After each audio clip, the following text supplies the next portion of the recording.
Boa tarde. Agradeço aí a presença de todos, agradeço muito o convite do Igor, do Grupo Sinos, por fazer esse evento, por promover esse espaço de conversa, de reflexão, de debate. E eu, como meteorologista, e que trabalhei durante o evento de 2024, foi, sem dúvida, o pior evento climático da nossa história, um desastre de proporções inimagináveis. Então, falar disso agora, 2 anos depois, e olhar para trás, em retrospectiva, faz eu pensar em muitas coisas. Até ontem, eu fui procurar as entrevistas que eu havia dado no Grupo Sinos, naquele período, durante o evento, e aí traz na memória muitas coisas, né? Porque eu, em 25, 26 anos de experiência como meteorologista, jamais imaginei estar numa situação de também vítima de uma situação de enchente. Então, a minha casa foi inundada também, lá em Canoas, continuo morando em Canoas, moro em Canoas desde 2007, adoro a cidade, não tenho pretensão nenhuma de sair de lá, mas realmente foi um evento que não mexeu só, que não me trouxe só um abalo emocional por conta do trabalho em si, que é muito difícil tu comunicar para as pessoas e comunicar para uma cidade. Na época eu trabalhava na Defesa Civil de Canoas, que metade da cidade pode ser inundada, que metade da cidade pode ficar debaixo d'água, a economia da cidade, pensar na vida de todas aquelas pessoas, pensar em como que seria a dinâmica para alertar todas aquelas pessoas. Então, realmente foi um momento que jamais eu vou esquecer na minha história de trabalho, na minha história, na minha experiência. E, pessoalmente, eu me conectei com a dor de muitas pessoas, porque também eu estava vivendo aquela situação de ter que sair de casa, ter que olhar pela última vez para a tua casa, sem saber o que tu vai encontrar quando tu voltar, e se tu vai encontrar alguma coisa em condições ainda de moradia, enfim. De ver a tua família tendo que se deslocar, sair, meus filhos sempre me perguntando quando é que a gente ia voltar, e passava 10 dias, 20 dias e 30 dias, e a gente estava na casa de amigos que nos receberam de uma forma assim maravilhosa, só tenho a agradecer. Depois fui para a minha família.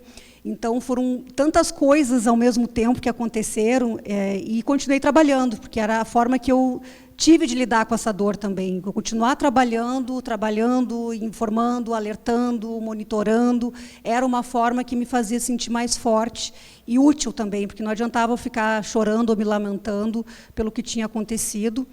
E, então, foi a forma que eu encontrei de lidar melhor com a situação. Claro que depois veio tudo isso e eu senti bastante.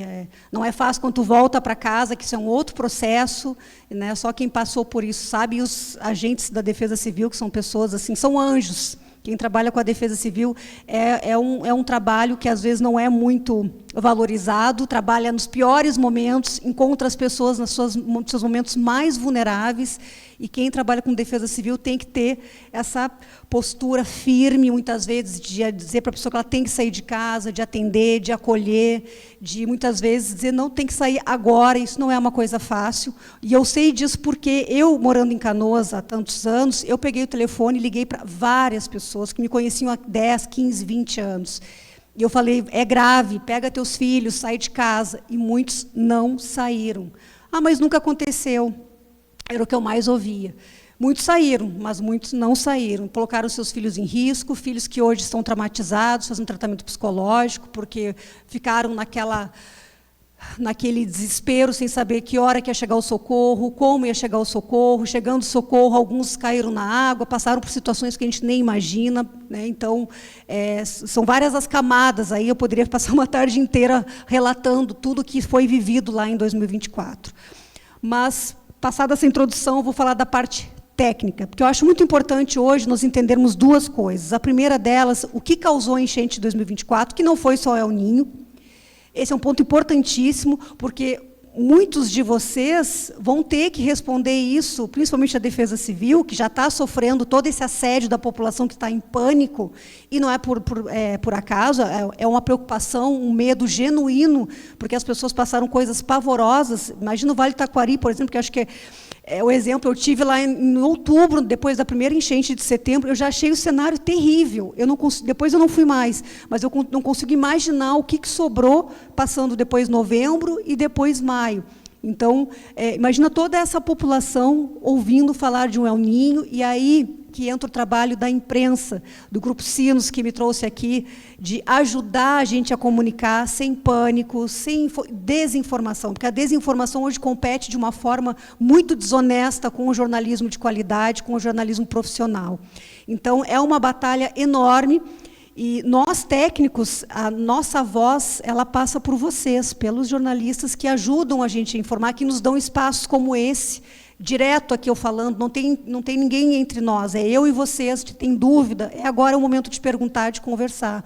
Então, a gente precisa demais que a imprensa faça esse trabalho, a imprensa que trabalhou e ajudou demais lá em 2024, mostrando o que estava acontecendo, cobrando do poder público, ajudando nos alertas, no socorro, ajudando a direcionar os recursos para as áreas que precisavam, e agora a gente precisa também da imprensa para nos ajudar a comunicar a situação real, o que de fato a gente enxerga agora e o que de fato há de risco.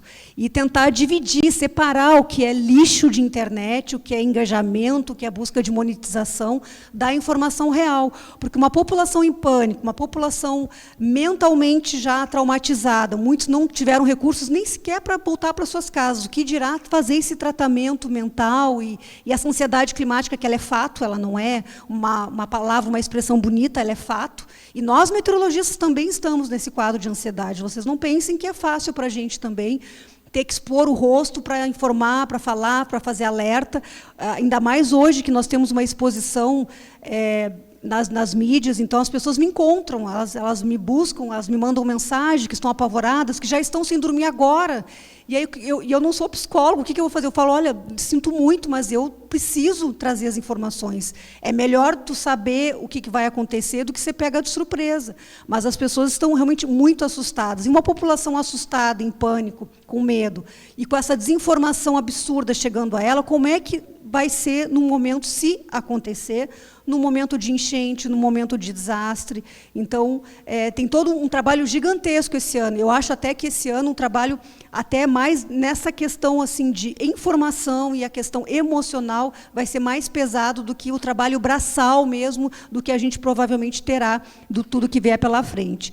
Então, eu vou colocar aqui a pergunta, né, a provocação do Grupo Sinos foi essa, né, se o Rio Grande do Sul está preparado. Então, acho que o primeiro ponto foi muito rápido, né, um El Niño depois do outro. Podia ter esperado um pouco mais, né, 2 anos. Então, assim, realmente veio para chacoalhar, para fazer a gente pensar, para o gestor público pensar, que não dá para ficar adiando, ficar pensando quando acontecer, porque, olha só, quem imaginava lá, no final de 2024, quando o El Niño já estava acabando, que teríamos um El Niño tão rápido já em 2026.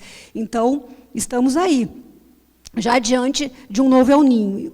Então, vou contextualizar o que aconteceu lá em 2024. Tínhamos um El Niño, de fato, um El Niño.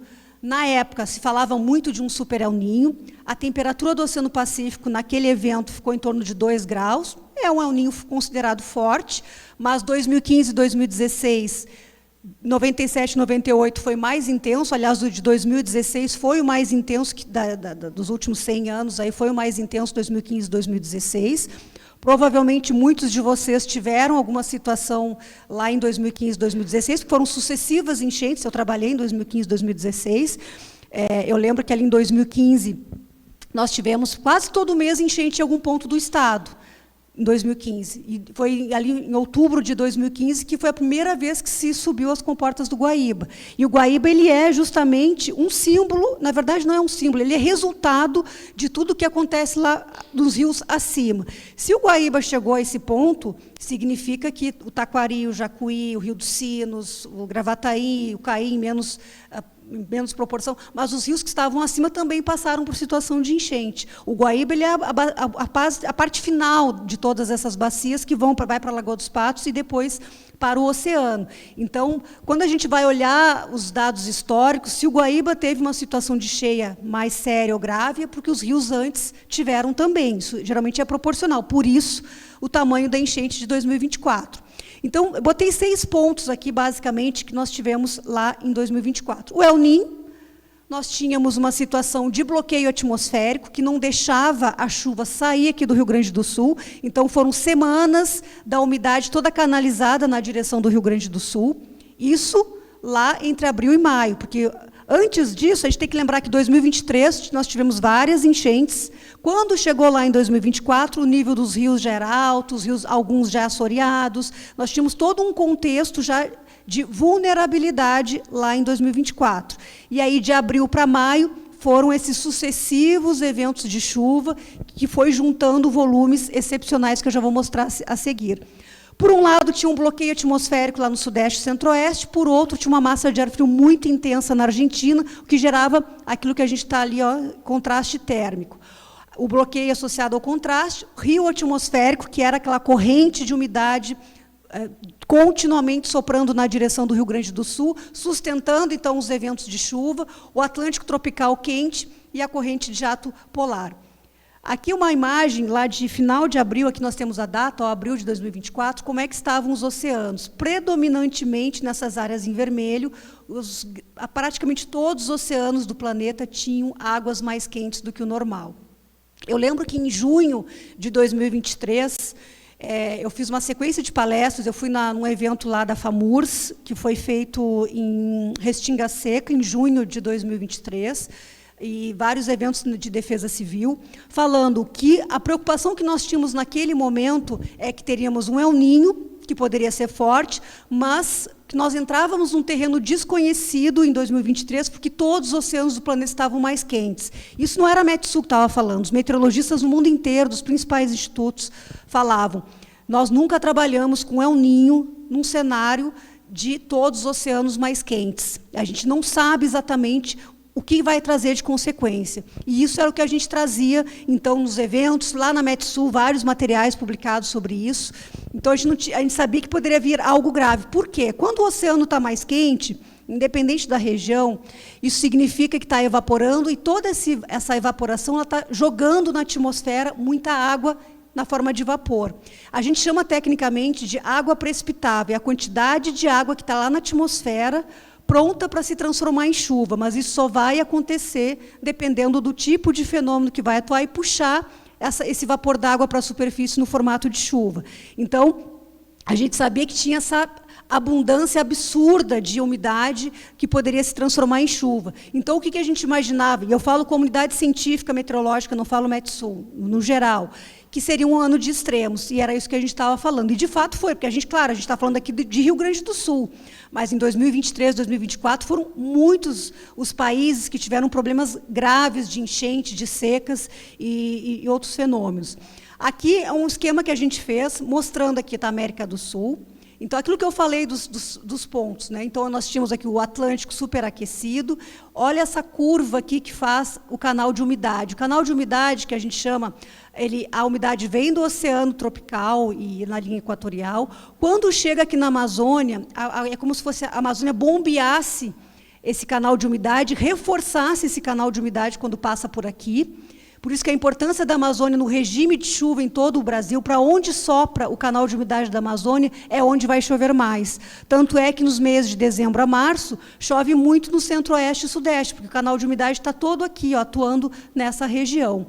Então, isso aqui foi entre abril e maio, esse canal de umidade, quando encontra a Cordilheira dos Andes, é desviado na direção do Rio Grande do Sul, norte da Argentina, Paraguai e também Uruguai. Por isso, aqui, que é uma região de contraste térmico, nós tínhamos o ar gelado vindo do Polo Sul, aquela bolha de calor, porque a gente, claro, na época a gente estava muito voltado para o Rio Grande do Sul, mas se vocês buscarem os dados lá de 2023 e 2024, tiveram vários recordes de calor naquela região. Então, nós tínhamos extremos de calor lá no centro-oeste e muito frio. No meio do caminho, esse canal de umidade. Então, esse contraste de temperatura ajudou a formar frentes estacionárias, frentes frias, ciclones. Então, foi uma sequência de 40 dias com muita chuva em razão de toda essa configuração. E ainda tínhamos aqui o El Niño lá atuando e todos esses outros fenômenos em conjunto.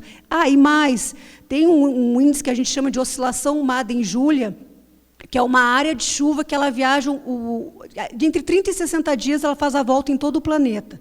Onde passa essa área, que eu chamo de chovedor, chove mais. Então, nós tínhamos todos esses aspectos favorecendo a chuva no Rio Grande do Sul e, junto ainda, a oscilação Madden-Júlia também atuando. Agora, em 2026, a Madden-Júlia vai estar passando por aqui, agora em junho, na segunda metade de junho. Então, vocês vão lembrar que na segunda metade de junho provavelmente vai chover mais aqui no Rio Grande do Sul, Santa Catarina e Paraná. Independente de El Niño ou de Laninha, essa oscilação ela traz mais condições de chuva. Então, o que eu quero dizer com isso? Que fique claro, não foi só o El Niño que causou a enchente de 2024. Se a gente imaginar todos os fenômenos que poderiam trazer chuva em 2024, todos eles estavam atuando ao mesmo tempo, influenciando o Rio Grande do Sul. Então, foi algo raro que trouxe esse evento excepcional, porque a gente aprendeu na faculdade e como experiência de trabalho, que 1941 era a pior coisa que poderia acontecer no Rio Grande do Sul. Hoje não é mais, hoje é 2024. A nossa referência é 2024. Claro, em 1941 a população era menor, os recursos eram menores, que nem agora também nas redes sociais, nos canais de TikTok, YouTube, enfim, começaram a comparar com 1877, que também é um absurdo, que foi o pior El Niño da história, de 150 anos, e que poderia ser um El Niño similar. Então, ficam procurando, cavucando aí na história climática para trazer pânico. Que também é uma situação completamente diferente dos anos atuais, até porque hoje, em tempo real, a gente consegue ver tudo que está acontecendo no mundo. A gente sabe quando tem um evento se aproximando, a gente tem dados, a gente tem imagens, a gente tem previsão, a gente tem tecnologia. Então, nós estamos nas escuras. Vocês imaginem trabalhar no El Niño de 2024 sem energia elétrica, e sem telefone e sem internet. O que seria?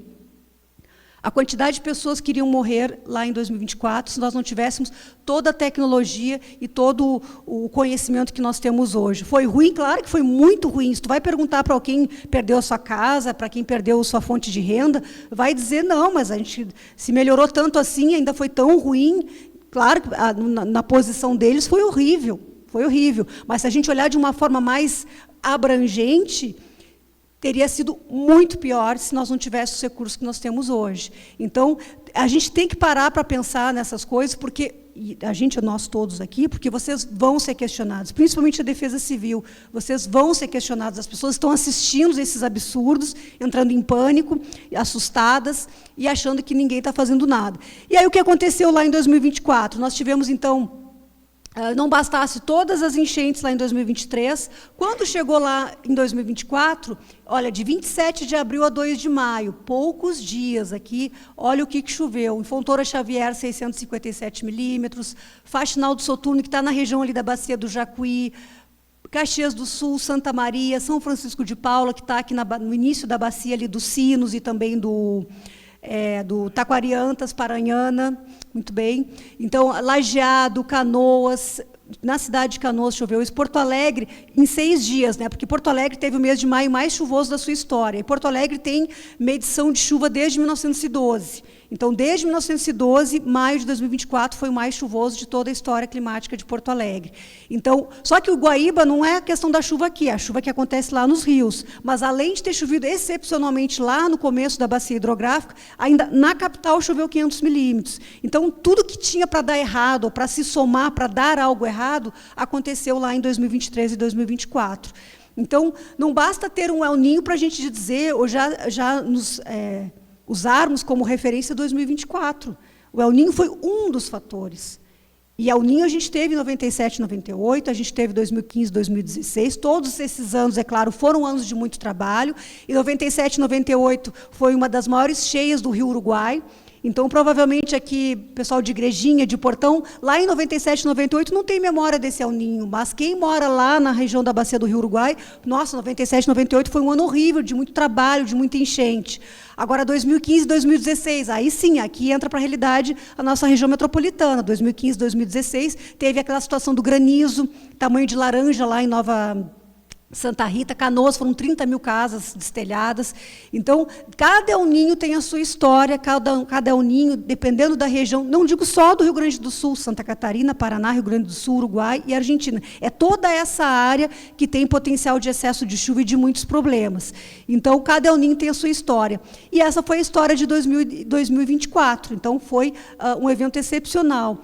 Números que são importantes aí a gente relembrar, então, o nível que foi, acho que 34, né? O nível do Rio Taquari foi algo excepcional. Porto Alegre chegou a 5,20 metros, mais de 2 milhões de pessoas desalojadas, então foi um evento excepcional.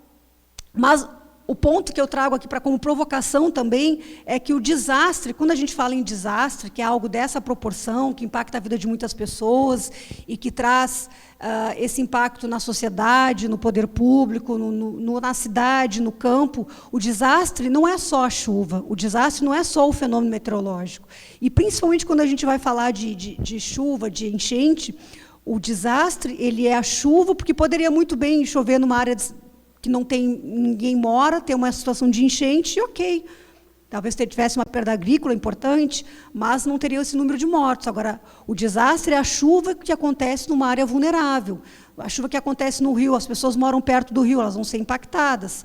A chuva que acontece, claro que em 2024, áreas que não eram consideradas de risco, também foram impactadas. Não escolheu classe social, não se limitou a áreas de risco que aconteceu em 2024, que foi uma excepcionalidade. Mas o que a gente tem que pensar de hoje para adiante é entender esse conceito que o desastre ele não é só a chuva, é a vulnerabilidade e a soma desses dois fatores, então, de vulnerabilidade. Então, a gente tem que imaginar, estamos preparados, que é a pergunta, é isso que nós temos que ver a partir de agora, no que nós vamos trazer de previsão e no que cada cidade tem hoje como mapeamento de risco e a lição de casa.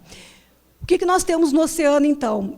Nós temos monitorado nas últimas semanas o Oceano Pacífico, que é a região de monitoramento de El Niño e de Laninha, tem apresentado um aquecimento muito rápido. São vários, a gente chama de estouro de vento oeste, é um nome técnico, que é quando realmente começa a vir ondas, massas de águas subterrâneas a 100, 200 metros de profundidade, águas mais aquecidas, indo em direção à costa da América do Sul, e aí isso sobe para a superfície e vai esquentando aquela região de monitoramento. Então, de maio para cá, foi muito rápido esse aquecimento. Em média, a temperatura do oceano está em torno de 1 grau acima da média. Só que a Administração de Oceano e Atmosfera NOAA dos Estados Unidos, ela mudou seu critério de monitoramento do El Niño, considerando que os oceanos estão mais quentes e que nós estamos num período já de aquecimento global que é irreversível.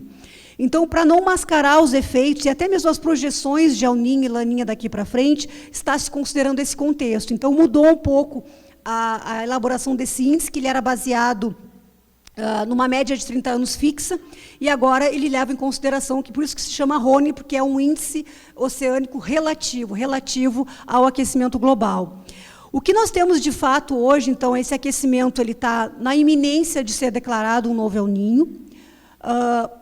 Um outro fator também que a gente vê, então legal que tem essa imagem aqui, justamente mostrar isso aqui. Então, essa é a região do Oceano Pacífico Equatorial de monitoramento. O estouro de vento oeste empurrando as águas mais quentes dessa região, lá a 100, 200 metros de profundidade.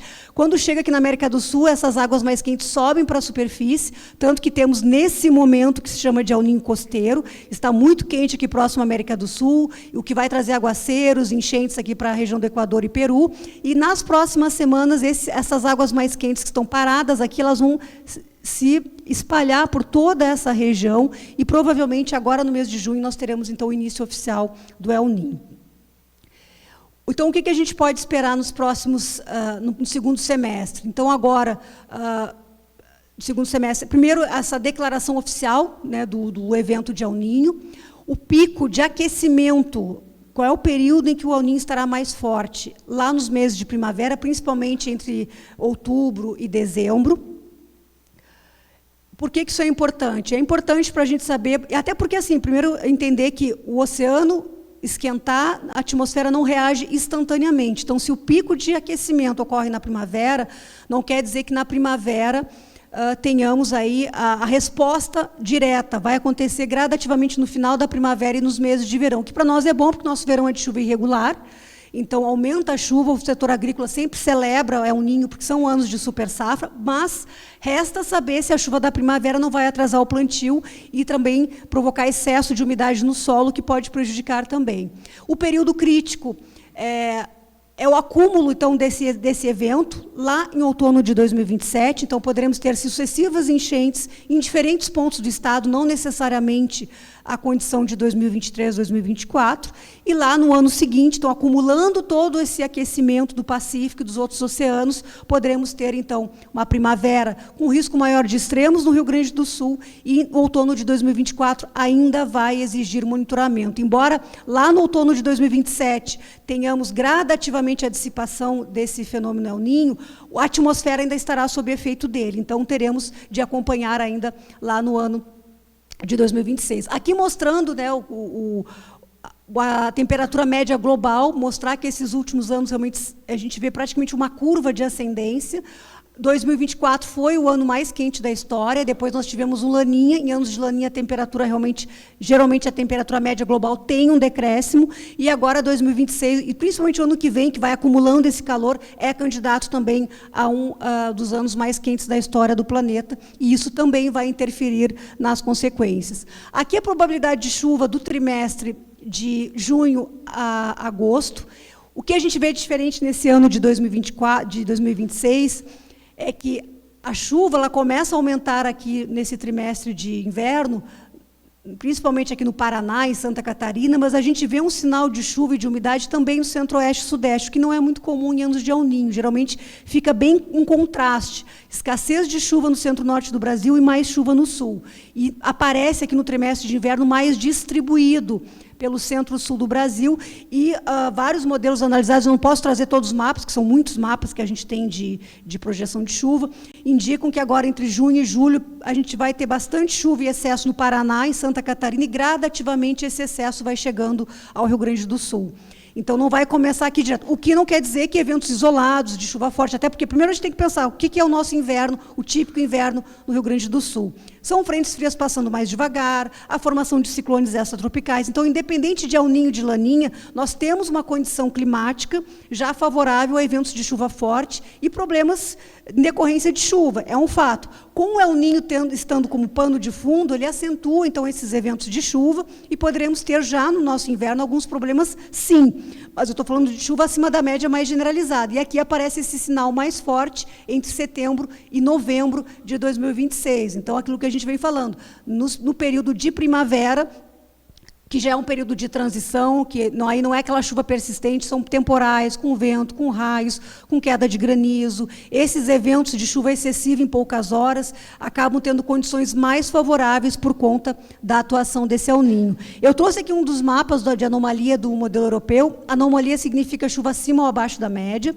Então, nós temos aqui a projeção de chuva acima da média de junho a agosto, projeção do modelo europeu, e a gente vê um sinal mais forte. Aqui não é tão importante esses números, mas os tons de cores, porque é um indicativo de anomalia.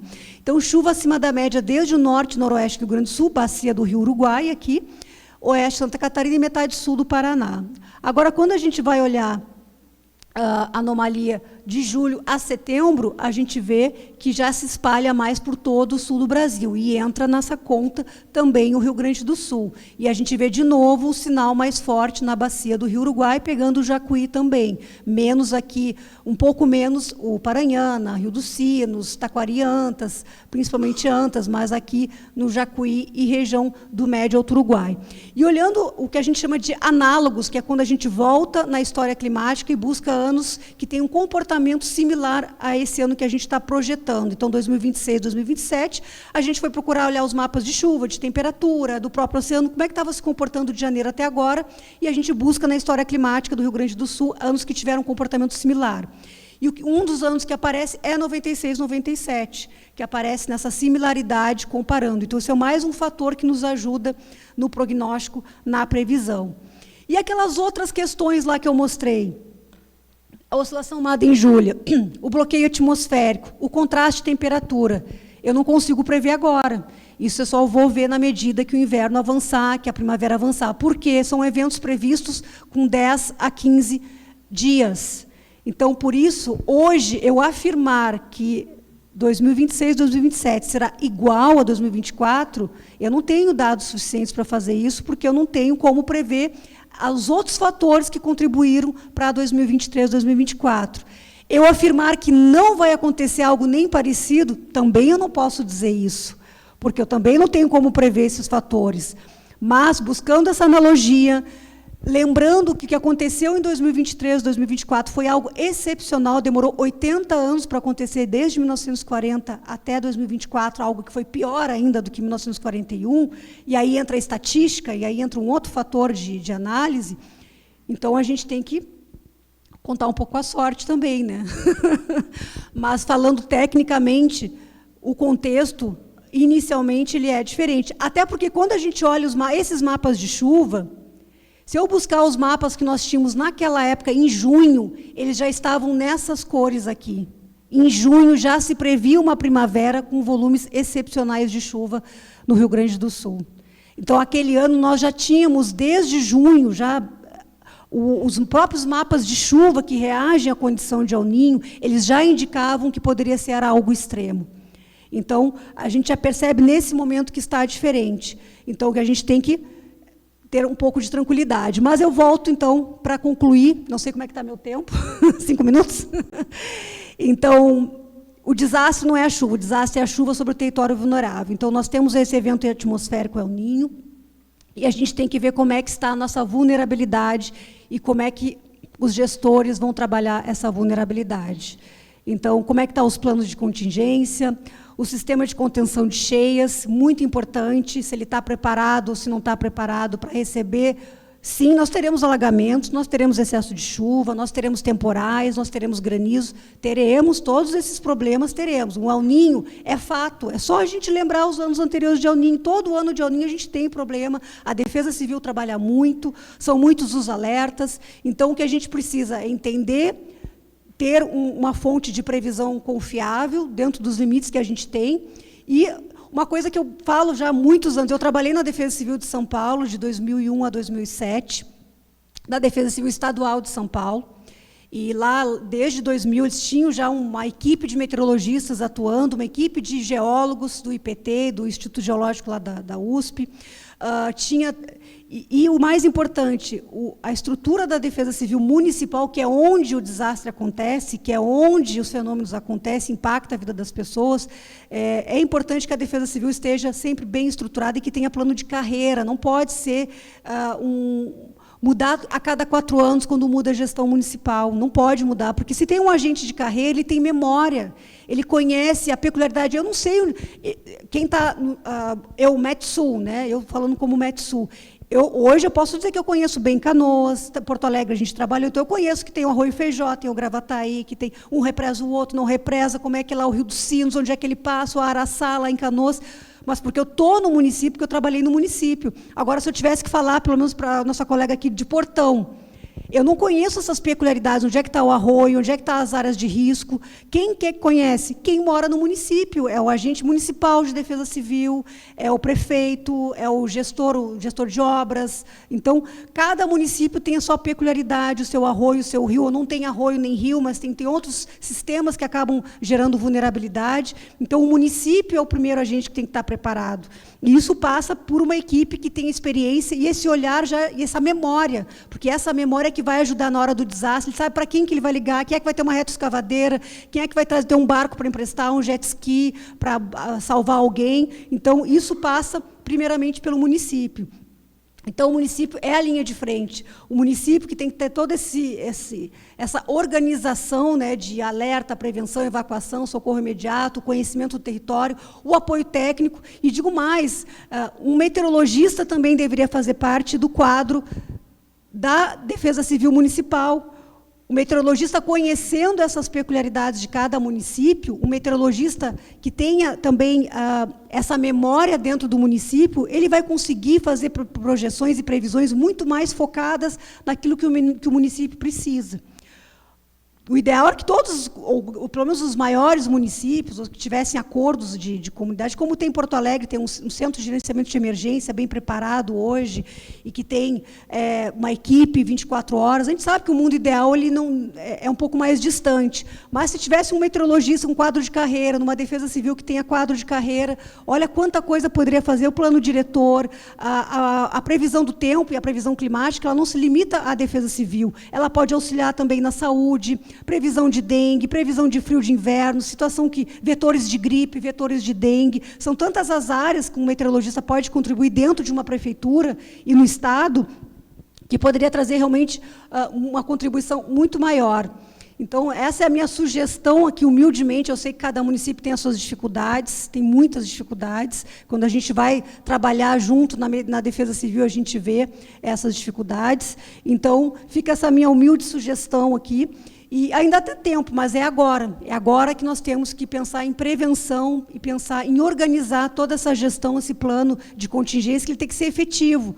Vocês imaginem que lá nos Estados Unidos teve um evento, uma temporada de tornados, que a capa da revista Time era uma capa preta, escrito 15 minutos, que foi o tempo de alerta que em alguns estados lá algumas áreas lá dos Estados Unidos tiveram o tempo de reagir a uma previsão de tornado. 15 minutos. Mas por que isso lá é possível? Porque a população é treinada, porque a população sabe como agir, ela recebe, o alerta ele é feito em cadeia nacional, é rádio, TV, tudo ao mesmo tempo com aquela informação. É sirene, todos os mecanismos possíveis, não é só SMS. E não adianta a gente receber uma informação se a gente não sabe o que fazer com ela. E como é que a gente vai saber? Sendo treinado. Tendo na escola já a educação, porque as crianças elas levam para casa, elas conversam com os pais, elas debatem, elas discutem, elas estão na rede social hoje, vendo tanta coisa, por que não fazer essa provocação, feira de ciências, onde elas pensam defesa civil, onde elas pensam como agir numa situação dessas? Então, são várias as formas que tem da gente se preparar. Talvez a nossa geração não consiga atingir esse nível de excelência que um alerta de 30 minutos, 1 hora, seja o suficiente para uma ação efetiva de proteção. Mas as próximas gerações provavelmente estarão mais preparadas. E isso depende um pouco da gente fazer essa ação hoje para pensar melhor o futuro. Então, o monitoramento, interpretação, decisão e ação. Então, é isso que eu falo. Não adianta ter a melhor meteorologista, melhores equipamentos, telenígrafo, sensor de nível de rio, estação meteorológica, radares, satélite, modelo matemático. Se a população, a pessoa que mora lá do lado do rio, ela não recebe informação e ela não entende o que ela tem que fazer.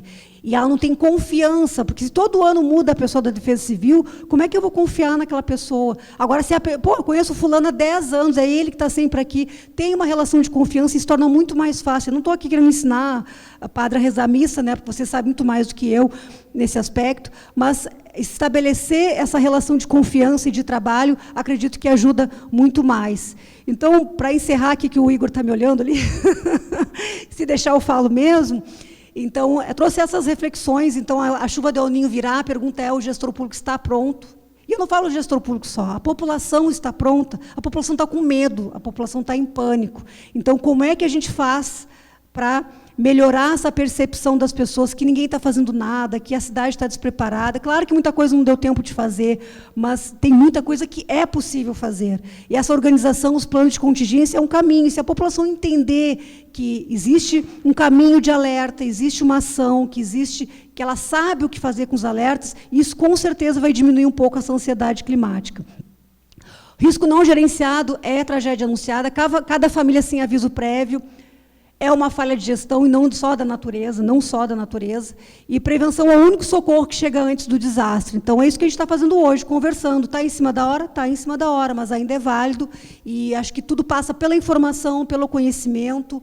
Hoje, as redes sociais têm a desinformação, mas também é um canal que qualquer um de nós pode pegar um celular e falar, e nos comunicarmos com o público, com a população, com os moradores de um bairro mais vulnerável, ou até pedir voluntários, que a Defesa Civil também tem voluntários, e a comunidade pode se organizar, os líderes comunitários podem ser um multiplicador das informações, dos alertas, eles podem organizar a própria comunidade para reagir.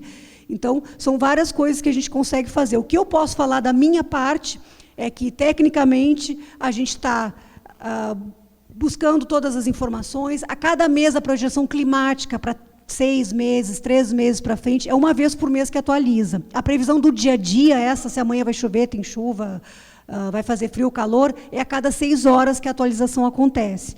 Então, tem esses diferentes prazos. Então, o que eu estou falando hoje, lá no começo, agora vai ter uma atualização no dia 15 de junho. Pode ser que mude alguma coisa, mas essa mudança, ela não deve ser muito, não vai alterar muito do que a gente tem falado até agora. Tem sido bem consistente nesses últimos meses. Então, o fato é, vai ter El Niño, provavelmente ele vai ser forte, sim, mas nós temos que separar esse El Niño do que aconteceu em 2024, que foi algo excepcional. É o ano que a gente vai ter trabalho, e o trabalho, acho que maior, é lidar com o emocional das pessoas, com o emocional dos gaúchos, que ainda está parado, preso lá em 2024. Muita gente ainda não está no ano de agora, ainda está sofrendo muito com as dores de 2024. Então, é uma conta complexa aí para conseguir administrar tudo isso. No mais, agradeço, Igor, a oportunidade. Desculpa se eu me estendi um pouco no tempo. São muitas coisas que a gente tem vontade de conversar, de dialogar, e eu estou à disposição para perguntas, questionamentos, enfim, que eu puder colaborar, eu estou à disposição.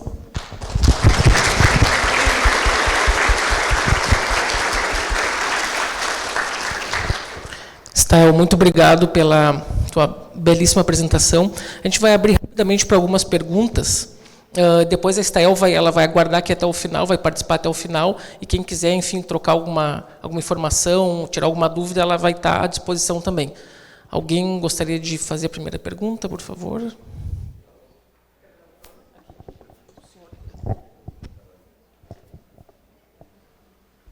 Obrigado. Boa tarde. Boa tarde. Meu nome é Ricardo Schuster, sou geólogo. Estou aqui representando uma empresa de Novo Hamburgo, a RUF Ambiental, e eu gostaria de fazer uma pergunta assim, bem objetiva, que tu tocou no assunto. A mídia, em geral, né, não a mídia instituída, organizada, fala em 2 graus, 3 graus, que já estaria agora o aquecimento no Pacífico Equatorial, ali, né? E também, ultimamente, eles têm apresentado índices de que o nível do oceano, devido ao calor, também está subindo alguns milímetros. Tal. Eu gostaria que você falasse sobre isso, por favor. Obrigada pela pergunta. De fato, o que nós temos de aquecimento, que é o monitoramento semanal que nós temos, que a NOAA faz, né, NOAA Metsul, o aquecimento está em torno de 1 grau, acima da média. E esse aumento do nível do mar também é fato. As medições por satélite, o satélite da Copérnicos, da União Europeia, de fato registrou um aumento ali naquela região. Não é o nosso Atlântico aqui lá em Imbé, não. É lá no Oceano Pacífico. É natural, quando há águas mais quentes, ele como se ele inchasse. Então, realmente está em torno de 15 centímetros mais alto do que o normal, mas é uma reação a esse aquecimento. Para nós, esse aumento não altera nada aqui no Rio Grande do Sul, ele só é mais um reforço, mais uma variável que indica que, de fato, esse aquecimento está acontecendo de uma forma muito rápida, muito elevada. Com relação à temperatura que pode chegar, muitos modelos estão nessa faixa de 2 a 3 graus. O status, que tecnicamente não existe, Super El Niño, é um apelido, entre aspas, que os meteorologistas deram a nível mundial, quando passa de 2,5 graus. Então, porque não é tão comum, tão frequente o Pacífico esquentar a esse ponto de 2,5 graus. Então, ele tem esse status de Super El Niño. Então, muitos modelos, de fato, indicam algo nesse sentido, que a gente vai ter um aquecimento ao redor disso, perto ou um pouco acima desses 2,5 graus. Mas aquilo que eu disse para vocês, lá em 97, 98, em 2015, 2016, foi 2,7 o aquecimento, e nós não tivemos a tragédia de 2024. Eu repito isso porque é o que as pessoas mais nos questionam, sobre 2024. Então, só a intensidade do El Niño, ela não é a resposta para a questão de quais rios vão subir, em que momento, em qual proporção. Outros fatores que vão acontecer mais próximo ali desse período de instalação do El Niño é que vão determinar, eles vão reforçar o que o El Niño já faz ou vão atenuar o que o El Niño já faz. Então, não tem jeito, a gente tem que acompanhar a previsão do tempo, tem que acompanhar os estudos que são mais especializados em alerta e monitoramento. A mídia hoje, tudo que é jornal tem previsão do tempo, mas, por exemplo, o Jornal Nacional, ele vai olhar o Brasil inteiro, não vai fazer um alerta. O aplicativo do celular não é suficiente para ações de defesa civil ou de gestão, por favor, né? O aplicativo do celular é uma solução automática. Não vai te alertar de madrugada se o rio vai subir ou se vem mais chuva para piorar o cenário ou melhorar. Tem que ser um profissional, um meteorologista, que tenha experiência, que conheça as regiões, onde é que começa o rio, onde é que termina, onde é que alaga, onde é plano, onde é mais alto. Então, tem que ser um serviço especializado e voltado para esse tipo de ação. Desculpa.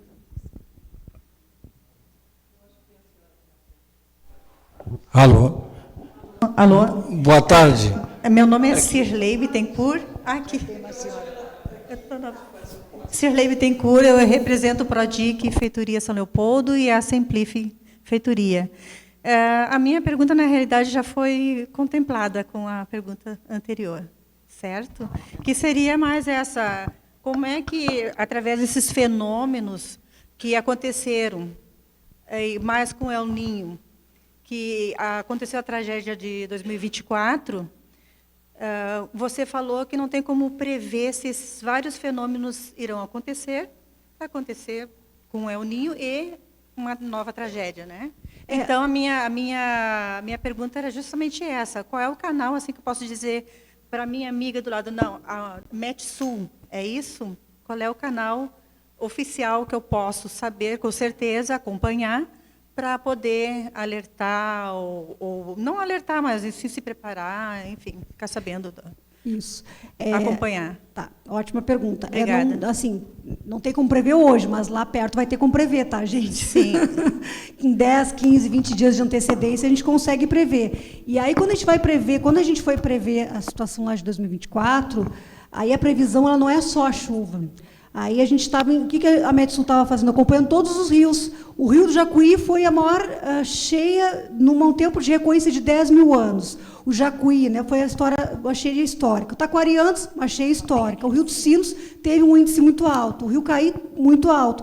Toda essa água vai para onde? Para o Guaíba. Então, assim, era óbvio que nós teríamos algo muito grave aqui no final da bacia. Então, não era só ver a chuva, a gente estava vendo já tudo que vinha antes aqui do final da bacia. Então, essa avaliação multidisciplinar, vou colocar, não é só a meteorologia, é o geólogo, é o hidrólogo. Então, são várias as situações para a defesa civil, ou para ações nesse sentido, que é preciso avaliar num cenário de alerta, num cenário de risco. Eu penso que o ideal é a defesa civil municipal ser a fonte confiável dos moradores do município. Eu acho que... Por quê? Porque o agente municipal de defesa civil é ele que conhece as áreas de risco. Porque eu posso dizer como Metsul, olha, vai chover muito lá em São Leopoldo, e aí, de fato, vai chover, chove, mas pode ser que chova num bairro da cidade que não traga tantos problemas. Ou pode ser que chova até menos do que eu previ, mas num bairro que dá muitos problemas, como teve lá em junho de 2023, aquela enchente, aquela inundação repentina lá no Paranhana, que o prefeito foi para as rádios, dizer que não tinha mais o que fazer. Foi em 3, 4 horas, no final da noite, começo da madrugada. Foi um evento excepcional de chuva e que caiu justamente num lugar que arrasou a cidade e que as pessoas, de uma hora para outra, tiveram que reagir. Quem é que sabe que tem aquele rio que passa naquele local? Não sou eu, é quem está lá no município. Então, quem está lá no município, tem um meteorologista lá olhando a imagem de radar, dizendo, olha, está chovendo aqui, olha, ele vai dar um zoom na imagem. Nossa, mas está chovendo na cabeceira do rio, se não parar de chover... É que nem lá em São Lourenço, em 2009. São Lourenço, em 2009, parou ali, acho que foi em janeiro de 2009. Parou-se uma nuvem em cima de... Sério, foi uma nuvem, parou em cima de São Lourenço e ficou chovendo, chovendo, chovendo, chovendo. O prefeito viu, começou a chover, foi o pluviômetro, 100 milímetros, 200 milímetros. Chegou à noite, ele pegou o carro dele, o prefeito de São Lourenço, que agora não me recordo o nome, um alto-falante, e começou a dizer, saiam de casa que a represa tal, o rio tal vai estourar e vai pegar essa parte da cidade. Eu daqui, eu sabia que tinha chovido muito, que tinha uma chuva excepcional, mas a característica do município que colocava aquela população em risco era a defesa civil, era o prefeito, era o gestor que conhecia. Por quê? Porque acontece no município. Então, quem tem que ser a fonte confiável do município é a Defesa Civil, ou é o gestor que o prefeito determinar, o próprio prefeito, enfim. Então, é preciso essa estruturação a nível municipal, porque é ali que os fenômenos vão acontecer. E se tiver um meteorologista ali junto, vai ser mais fácil, porque ele vai dizer, olha, vai continuar chovendo. Não, pode ficar tranquilo que vai parar de chover, agora o tempo vai abrir, essa chuva vai embora. Então, ele que vai poder auxiliar nesse sentido. Tem a Defesa Civil Estadual, que eu tenho visto trabalhando bastante e se expondo em mídias e tudo, mas é isso, eles estão enxergando o Estado inteiro. Eles não têm esse conhecimento no detalhe de cada município. Eles fazem o que é possível a nível estadual. Agora, e o detalhe do município é cada cidade que sabe. Voltando então, boa tarde. Eu represento um grupo de moradores da região sudoeste de Canoas.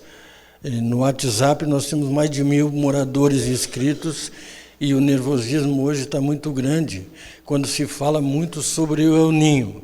Eu mesmo, El Niño, pelo que eu entendo, traz muita água. Mas a minha pergunta se concentra nos outros fatores que aconteceram simultaneamente em 2024. E aqui consta, foi colocado ali, o contraste térmico extremo, bloqueio atmosférico, rio atmosférico, mais outros 2. Existem dados ou alguma coisa que se concentre na busca de ver se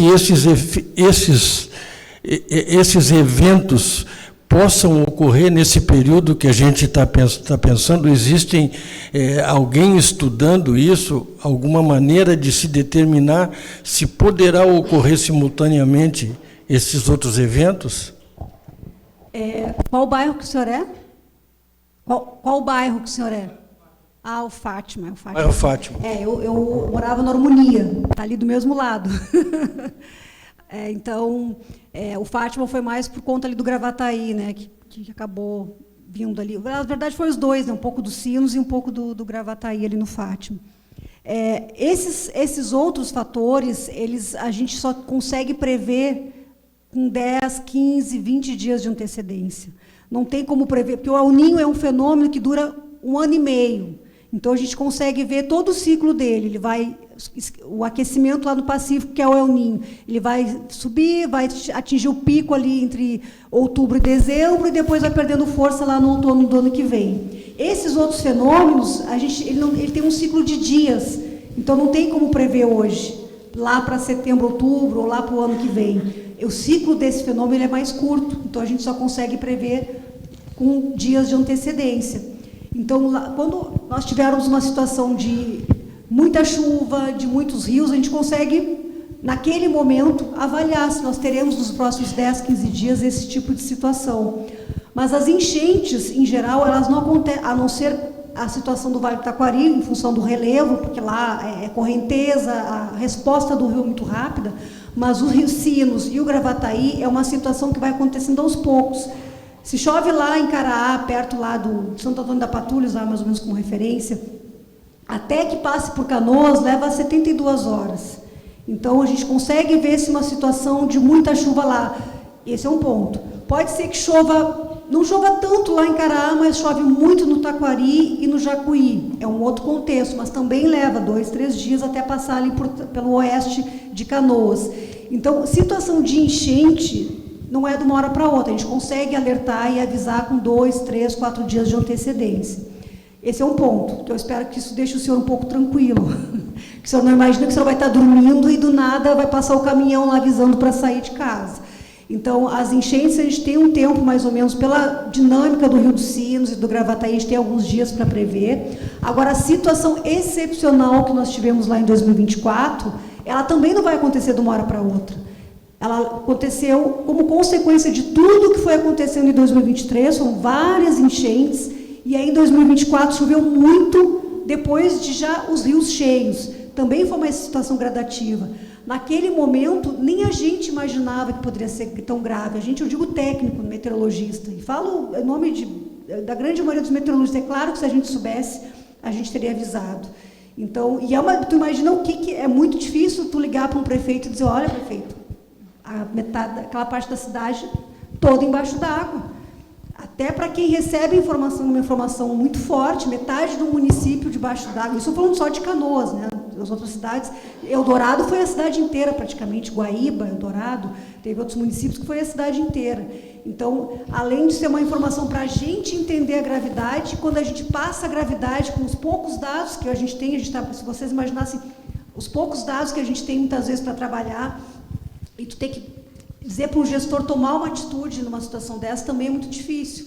Então, tudo isso que aconteceu tem que nos ajudar a estruturar melhor, com mais dados, com mais medições, com mais técnicos, e isso passa aí pela Defesa Civil, sem dúvida nenhuma, o que mais precisa estar bem estruturado para atender essa demanda. Última pergunta, por favor. Olá, Esther, boa tarde. Luiz Eduardo Puchalski, da Superintendência do IBGE no Rio Grande do Sul. Eu queria fazer uma pergunta na mesma linha da anterior, mas assim, daquelas condicionantes que você relatou, eu tenho curiosidade sobre uma delas. Você disse que em 2024 nós tínhamos um aquecimento dos oceanos na linha do Equador, inclusive no Atlântico. E isso está acontecendo nesse momento? A temperatura está em elevação? Qual é a tendência? A gente está com esse ano realmente, de fato, do irmão do Leandro, né? Leandro Puchalski, que foi meu colega de faculdade. Então, nós temos um momento ainda parecido de oceanos do planeta mais quentes também. A gente está num cenário parecido com 2023, 2024. O Atlântico um pouco menos, mas quando a gente olha, deixa eu ver se eu lembrar, não botei nessa apresentação. Quando a gente olha a previsão ali a partir de setembro, outubro, hoje o Atlântico não está nesse nível de aquecimento, tanto que a gente falou sobre os furacões, a temporada de furacões que vai ser menos ativa no Atlântico, porque a temperatura não está tão alta. Claro, o ano de El Niño já dificulta a temporada de furacões, mas, de fato, e estou dizendo porque eu olhei esses dados antes de ontem. Até ali agosto, a temperatura do Atlântico vai estar mais ou menos dentro da média, mas depois, a partir de setembro, ela começa a aquecer também. Então, aí, a partir de setembro, a gente deve ter um cenário parecido nesse aspecto, né, dos outros oceanos do planeta mais quente. Ou seja, vai ter essa umidade sendo jogada na atmosfera para ajudar, para encorpar a chuva. Então, essa variável está parecida com 2024, mas, reforço, é uma das variáveis. Tem outros fatores que também precisam atuar junto para que a gente tenha algo similar lá a 2023, 2024. Muito obrigado. Tá? Para a gente cumprir nosso cronograma, Esther, eu agradeço muito mais uma vez. Eu que agradeço. Muito obrigado mesmo.